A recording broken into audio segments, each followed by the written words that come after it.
ওম শ্রী জগন্নাথায়, ওম শ্রী জগন্নাথায়, ওম শ্রী জগন্নাথায়।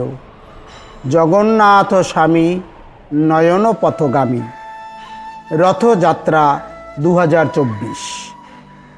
জগন্নাথের স্নানযাত্রা মহোৎসব 22শে জুন 2024 শনিবার, জ্যৈষ্ঠ মাসের পূর্ণিমা তিথি। গুন্ডিচা মার্জন 6 জুলাই 2024 শনিবার, আষাঢ় মাসের শুক্লপক্ষ প্রতিপদ। নেত্রোৎসব বা নবযৌবন দর্শন 6 জুলাই 2024 শনিবার, স্নানযাত্রার এক পক্ষ পরে জগন্নাথের বিশেষ দর্শন। রথযাত্রা মহোৎসব আষাঢ় মাসের শুক্লা দ্বিতীয়া 7 জুলাই 2024 রবিবার। হেরা পঞ্চমী উৎসব 11 জুলাই 2024 বৃহস্পতিবার, আষাঢ় মাসের শুক্লপক্ষের পঞ্চমী তিথি। উল্টো রথযাত্রা 15 জুলাই 2024 সোমবার। পুরীধামে জগন্নাথের সোনাবেশ 17 জুলাই 2024 বুধবার। পুরীতে জগন্নাথের অধরামৃত পান 18 জুলাই 2024 বৃহস্পতিবার। পুরীতে নীলাদ্রি বিজয় 19 জুলাই 2024 শুক্রবার। আজ আমরা অতীব ব্যস্ত হয়ে গেছি ভগবানের নাম করার বা মন্দিরে গিয়ে ভগবানকে দর্শন করার সময়টুকু পর্যন্ত আমাদের নেই। ভগবান শ্রী জগন্নাথ দেব এতটাই কৃপালু যে তিনি তার ভক্তদের দর্শন দান করার জন্য মন্দির থেকে বের হয়ে রাজপথে নেমে আসেন। ব্রহ্মাণ্ড পুরাণে উল্লেখিত রয়েছে, রথে চ বামনম দৃষ্টা পুনর্জন্ম নবিদ্যতে, অর্থাৎ রথে উপবিষ্ট ভগবান শ্রী জগন্নাথ দেবকে দর্শন করলে তার আর পুনর্জন্ম হয় না। আজ 2024 খ্রিস্টাব্দে সেই সুবর্ণ সুযোগ অতি সন্নিকটে। 22শে জুন 2024 শনিবার স্নানযাত্রা মহোৎসব জগন্নাথ দেবের আবির্ভাব তিথি হয়ে গেল। জ্যৈষ্ঠ মাসের পূর্ণিমা তিথিতে ভগবান শ্রী শ্রী জগন্নাথ, বলদেব ও সুভদ্রা মহারানীর বিশেষ স্নানযাত্রা মহোৎসব অনুষ্ঠিত হয়ে থাকে। সকল ভক্তবৃন্দ সহস্র কলসি জলধারায় জগন্নাথকে অভিষিক্ত করা হয়। জগন্নাথের অভিষেক করে ভগবানের বিশেষ কৃপা লাভ করেন। স্কন্দ পুরাণে এর মাহাত্ম্য বর্ণিত হয়েছে। 6 জুলাই শনিবার গুন্ডিচা মার্জন।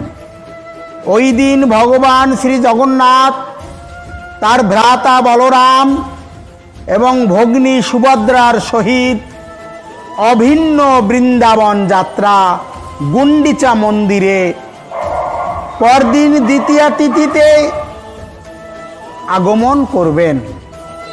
তাই সকল ভক্তবৃন্দ শ্রীমন মহাপ্রভুর নেতৃত্বে রথের আগের দিন আষাঢ় মাস শুক্লপক্ষে প্রতিপদেই সমগ্র গুন্ডিচা মন্দির মার্জনা করেন। এটি যেরকমভাবে ভগবানের প্রতি অকৃত্রিম ভালোবাসার বহিঃপ্রকাশ, তেমনি আমাদের হৃদয়স্থ অগণিত পাপ রাশি কলুষতাকে মার্জনা করে দূরীভূত করার এক অপূর্ব সুযোগ। 7 জুলাই 2024 রবিবার রথযাত্রা মহোৎসব। আষাঢ় মাসের শুক্লা দ্বিতীয়া শুভ লগ্নে ভগবান শ্রী জগন্নাথ দেবের সমগ্র বিশ্বের পতিত জীবদের দর্শন দান করার জন্য তার অগ্রজ ভ্রাতা শ্রী বলদেব এবং তার ভগ্নী শ্রীমতী সুভদ্রা দেবী এবং সুদর্শনকে সঙ্গে নিয়ে রাজপথে নেমে আসেন। প্রথমে বড় ভ্রাতা বলদেব, এরপর বোন সুভদ্রা ও শেষে জগন্নাথ দেব যথাক্রমে তালধ্বজ, দর্পদলন এবং নন্দীঘোষ রথে চড়ে সকল ভক্তবৃন্দকে সঙ্গে নিয়ে উপস্থিত হন অভিন্ন বৃন্দাবন সুন্দরাচল গুন্ডিচা মন্দিরে।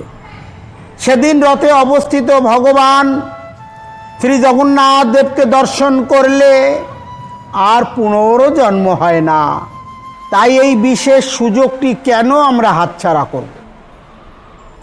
7 জুলাই 2024 জগন্নাথের রথযাত্রায় অংশগ্রহণ করুন। শ্রীক্ষেত্র পুরী ধাম বা আপনার নিকটস্থ কোনো মন্দিরে বা শ্রী শ্রী রাধাকৃষ্ণ জিও মন্দিরে এবং ভগবানের অপার কৃপা আশীর্বাদ লাভ করুন। 15 জুলাই 2024 সোমবার উল্টো রথ যাত্রা মহোৎসব। গুন্ডিচা মন্দিরে 8 দিন মহা আনন্দে অবস্থান করার পর জগন্নাথ, বলরাম, সুভদ্রা পুনরায় রথে আরোহণ করে রওনা হন অভিন্ন দ্বারকা নীলাচল অর্থাৎ জগন্নাথ মন্দিরে। জগন্নাথের এই উল্টো রথ বা ফিরা রথযাত্রায় অংশ নিয়ে মানব জীবনের সফলতাকে নিশ্চিত করুন। জুতো পায়ে দিয়ে জগন্নাথের দড়ি স্পর্শ করাও অপরাধ। আম, কাঁঠাল, মিষ্টি প্রভৃতি সামগ্রী নিয়ে মন্দিরে আসুন আর রাজপথে আরোহণরত শ্রী জগন্নাথকে দর্শন করে দণ্ডবৎ প্রণাম করুন। মায়েরা পঞ্চাঙ্গ প্রণাম করুন। স্নানযাত্রা মহোৎসব, গুন্ডিচা মার্জন, রথযাত্রা মহোৎসবের মাহাত্ম্য জানতে, জগন্নাথের লীলা মহিমা জানতে, তৎসহ ভগবানের বাল্যলীলা কাহিনী জানতে, ভাগবতের দশম স্কন্ধ এবং প্রকৃত লীলা কাহিনী জানতে অমৃত জীবন বেদ নামক চ্যানেলটি অবশ্যই দেখবেন এবং বেশি বেশি করে লাইক করবেন, শেয়ার করবেন এবং সাবস্ক্রাইব করবেন। জয় জগন্নাথ।